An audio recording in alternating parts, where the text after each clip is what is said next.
Hi, Chris Samuels, General Manager of the Gippsland League. To the left of screen is the Netball Operations Manager, Naomi Williams, and to right of screen is Keith Anderson, reporter on Gippsland League football and netball for the Warragul Druin Gazette. Keith, we had interleague on the weekend. Went up to Bendigo, a long bus trip for some people. And yeah, we came back empty-handed, as your headline said today, but do you want to just do a quick summation of the weekend? The football side of it. The football side of it, thank you. No, a disappointing result. Went up there with, I think, a fair amount of optimism. Just weren't good enough to get over the line again. I think Hayden Burgil, the coach's comments after the game, that if we somehow could get them on Gippsland turf, we'd beat Bendigo. How we do that under the system, I'm not sure. Next year we got to worry about Yarra Valley Mountain, but it was great, and it was great. The guys from such a spread of Gippsland got together, really enjoyed their time together, really enjoyed the football. They represented the league extremely well, just didn't get the points. Yeah, look, just on behalf of the league, just want to thank all our coaching staff led by Hayden Burgil and all our players for taking the time to actually come to training, 3 training sessions, then obviously a long trip up there, and to our trainers and all our officials, thank you very much. We had a crack at it, but unfortunately we came up shy by, I think, what was it, 23 points, but we did play very well. It's just that the other team played a bit better than us. Anyway, we'll get into this week's fixture, which is round 7, back to the normal football for us. And the first game is Warragul versus Tauranga. No, it's not. Sorry, I've gone the wrong. It's Warragul playing Moe, and Moe playing Warragul at Moe, Chris. That's right, and I've got the wrong fixture here. Right. 2011 fixture. I've got the wrong one. Okay. I quickly grabbed some fixtures from home. Hey, Fred. Okay. The first game, let's start all over again. And have we got... No, you won't find it there, Chris, I'll tell you what. Warragul and Moe. Let's ad-lib a little bit here, eh? The first one, Warragul versus Moe. At Moe. By the looks of this, it's at Well, Warragul. it's just because it's a buy. Yeah, So ours isn't shot, but it's at Moe. it's at Moe, okay. Gee, you different. Oh, it's back to front here. It's It's not just my because it fault. shows as a buy. So it doesn't Okay, actually so it's show. Moe hosting Warragul at Moe. Yeah. Warragul aren't hosting at Moe. Moe are hosting at Moe. Oh, doesn't matter. Moe's hosting Warragul. Moe, what am I saying now? Yeah, put this on. And this is a blooper. This will go around the world. Okay. Yeah.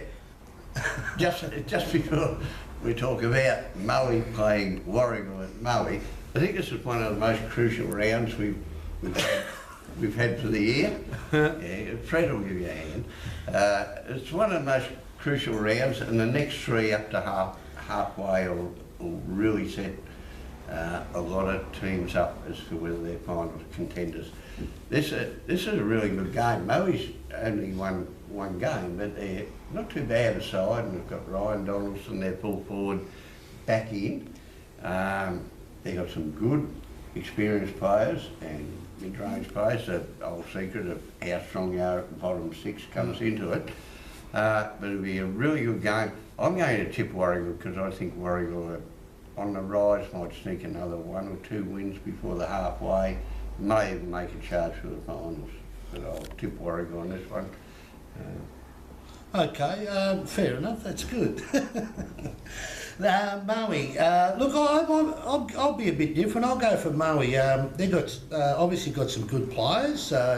James Blazer and Tommy Long played in their interleague, and I think they're going to cause a bit of an upset because now, they've been on the bottom. I believe they'll cause the upset and knock off Warragul on their home turf. Well, you talk about interleague, and Warrigal's Clinton Rowe Clinton was our Rowe, best he was player. great. He was He was absolutely fantastic. sensational.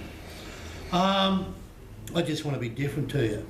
Okay, we won't worry about the netball because there's no A grade, so we go on to the next game, and I'm hoping this is the right way. Bairnsdale are hosting Leongatha. Correct. Okay. Sometimes the netball do it different, but anyway, we won't go into that. Bairnsdale and Leongatha, yeah, well, Leongatha, you just can't fault their season to date. Saw them in the previous round against Struan. Very good. They were very good. Oh, But, excellent. but Bairnsdale was interesting. We saw Bairnsdale demolish Terrelgan up there under the lights. Yeah, it's pretty sure it'll be an interesting game. You've got to tip Leongatha on Yeah. performances to date, but I think it's an interesting game. And yeah, maybe this is the upset. We saw it with Sale last week. You get too cocky. You're suggesting that Leongatha should be called the No, I haven't said it. I haven't Tigers. said that at all. rather than the parrots, but the parrots are really chirping. Yeah, no, they are, So they're better off being parrots at the moment. They could be, magpies if they lose at Bairnsdale. Okay, it's all right. Fred's just given me a tip. He's tipping an upset. He reckons that Bairnsdale are going to come over the top of Leongatha, cause the first loss. No worries, Fred, I'll go with you. All right? So, whilst we're mentioning players, we had James Gibbs from Bairnsdale representing at the Interleague, and we had Jakey Best. Both those played very well. Yeah. Gibbs, he kicked Four goals. and Best kicked 3. How many did we kick? That was probably half our score. But Best, when he had that run across along the boundary there and had about 3 or 4 bounces and put 5 it or through. 6. 5 or 6 anyway. There were a lot of bounces in it, and it was a great goal. And Gibbsy pulled down some good marks, so very well done to those. But I'm going with Fred, tipping Bairnsdale to cause the first loss of Leongatha at Bairnsdale. Netball. Netball, well, last round we saw Leongatha have their first loss of the season to Druin, so for how wrong I was last time, I'm glad. But I do believe that Leongatha will have pulled up their boots, had a serious talking to from the coach, and will be back in true form and be too strong for Bairnsdale. I think you're getting too much off us there. They don't wear boots, do they? Oh, That's in the football. no, I'm sure they still do. They're All pretty right, big deals. we'll go to Wonthaggi Morwell first. Wonthaggi hosting Morwell. That should be actually a good game after the results from last round. Well, it's really fantastic. It was the best thing that's happened this year was Morwell beating Sale, and that's not having a go at Sale, but just to put some life into the competition, prove the old adage that nobody's unbeatable, and great win by Morwell. They are a good side and have been for a number of years when the game is tight. They somehow find a way to win and create an upset against sides that they're not expected to beat. So this will be a very interesting game. Wonthaggi really needs to.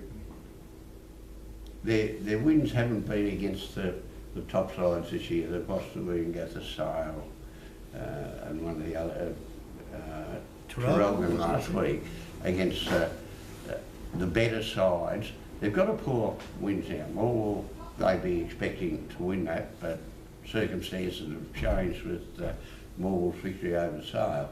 So it can be very interesting. It could be a round of upsets, Chris. I go for Wonthaggi at home, but I think Wonthaggi should win, but again, I wouldn't be surprised if there was an upset. The netball there. Well, it's a must-win round for Morwell. If they can't get over the line this time, I'd say that their chances of making finals this year will be out. On paper, they've got the team to be able to do it, but Wonthaggi have been doing well. I'd like to see Morwell have a win, but I think that we'll probably see Wonthaggi take the game this week. Okay, yeah, wearing boots and all. No boots in this game, Okay. just Leongatha's. All right, Druin are hosting Terrelgan. That on paper looks interesting, but we'll wait for your interesting comments, Keith. Well, Traralgon certainly be favourite to win this game. Druin's early season form hasn't been all that great. It's a side that's developing after losing a number of players. It's the sort of side that you look at when they play. If they actually click, they can beat anyone. Traralgon has certainly been up and down. I think it's lost 3 of its last 4, but are coming off the back of a really good win over Wonthaggi. Did it fairly tough too. So it'll be interesting. I'd love to think Druin could win this at home. Actually suspect they might. Performance against Leongatha wasn't all that bad. It's just forward efficiency that was the difference between the two sides. Druin are playing sort of pretty good style of football. If they just get a break, I think they'll do it. If they can get their noses in front and put a bit of pressure on it, they'll just get there. All right. Yeah, I think it'll be a very good game. Unfortunately, I think Traralgon are just starting to click.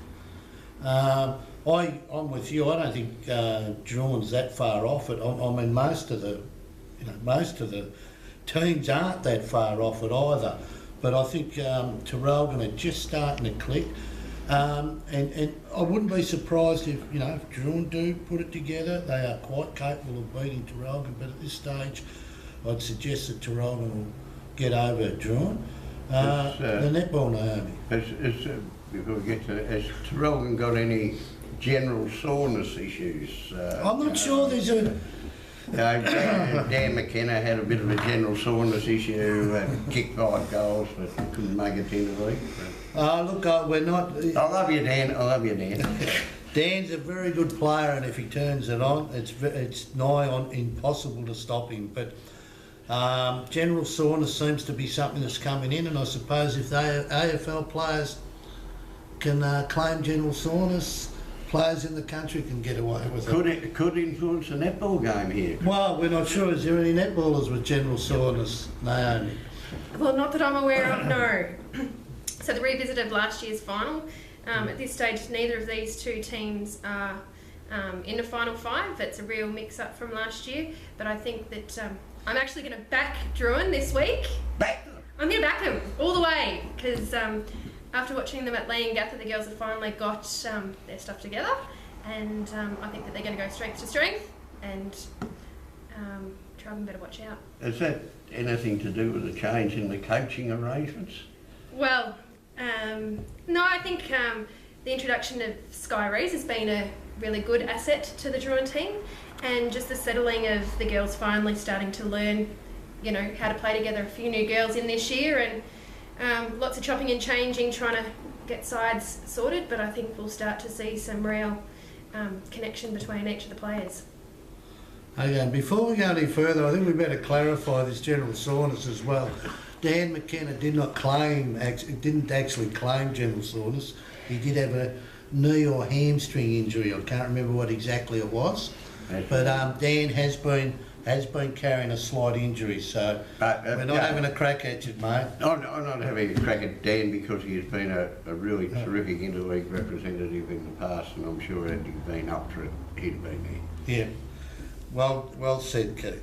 Okay, the final game is, this is a rip snorter of a game. Every year the crowds flock to it. They traditionally bring our biggest home and away crowds. Sale hosting Mappara, the Clash of the Birds, the Magpies against the Eagles. After the interleague, we realised that Muzz and Cuz will be playing against each other. Muzz is Kane Martin and Cuz is Gary Jones. Geez, I nearly forgot his name then for a sec. Sorry, James, you'll absolutely wet me over the ear hole for that one. But those two were teammates on the weekend, and when we had to call out Muzz and Cuz for the changes at the bench, the rotations, it was quite a comical game there for a little while. Cuz is off for Muzz, Muzz is on for Cuz, etc, etc. But this should be, and Gary Jones keeps telling me that he's one of the best players to have played in this competition. and I have to agree with him. But he hasn't won any club best and fairest, but he's won 2 league best and fairest. But this should be a great crackerjack game, mate. Yeah, well, with Gary Jones, he did explain to us why he didn't win a contest in Paris. But we won't go into that. But this game, I always look at it as a bit like Collingwood versus Carlton. You hope both of them lose, but it can't happen. But They call it a draw. they call it a draw. Yeah. But Sale certainly looked good coming into last week, last round, and get toppled by Morwell. Mafra got on, they snuck up to 4 wins, but they have 3 hard games to get through to the halfway mark. Yeah, and it'll be very interesting once we get to the end of round 9 to see where sides sit. I think 4 wins may have somebody in fifth spot on percentage or whatever. But it's going to be a great game, and I'm sure the fact that Sale got beaten by Morwell last week is going to bring an extra 3 people from Mafra to that game. Might bring an extra 2,000 from Sale. But no, it should be a great game. I actually just have that gut feeling of Mafra when they get that challenge, really like it, and may just be able to pull something off here. I'll probably get none out of 5 this week, but I'll go for Mafra in this one. Yeah, there's a whisper over here. Yep, okay, he's got another one here. He's actually going for Cuz to beat Muss. So we'll have to go for Mafra to knock off Sale. It's a good tip there, Fred. Yes, Mafra do pull out all stops against Sale, so I would, and Fred's given me the tip, he reckons the Village will knock off Sale. Billy beat the City. And beat the City. So anyway, it should be a great game. The netball should be just as good. Yeah, match of the round, 2nd versus 3rd. So it's going to be a big game. Either team have the potential to win, but I think that Sale's probably just that little bit stronger. Been playing just a little bit better netball from the results that we've been seeing. So I expect Sale to come out victorious, especially considering they're at home. But in saying that, it wouldn't surprise me if Mafra maybe do. Yeah, the netball seems to be interesting, and that there seems to be a fair changing of the guard Definitely. in netball this year, with sides that might have been down a bit are really pushing, and the Drew and Terrellgans struggling a bit more. Well, it's a real change from what we've seen the last couple of years. The top 4 teams from last year are, scratching at the bottom of the ladder. So it'll be interesting to see, what will happen in the second round, whether some of these teams will, pick up, or whether or not we'll continue to see these new lineups keep at the top of the ladder. Yeah, it is, because you've got Leongatha, Sale, Mafra, Bairnsdale, Monthaggi. That's a different top 5 to what we've had for many years. Yep. But look, it's, as we said before, or Keith alluded to, it could be a round of surprises, Keith, in the football and netball. So to all our watchers, see you next week. You've got a great round coming up, so get along to those games. Make sure that if you want to see Moe in Warrigal, that you actually go to Moe. And the rest, I think we got that right. But anyway, I'll try and have the right fixture next week. And thank you very much for watching, and we'll see you next week. See you, Naomi. See you, Keith. So yeah, thanks.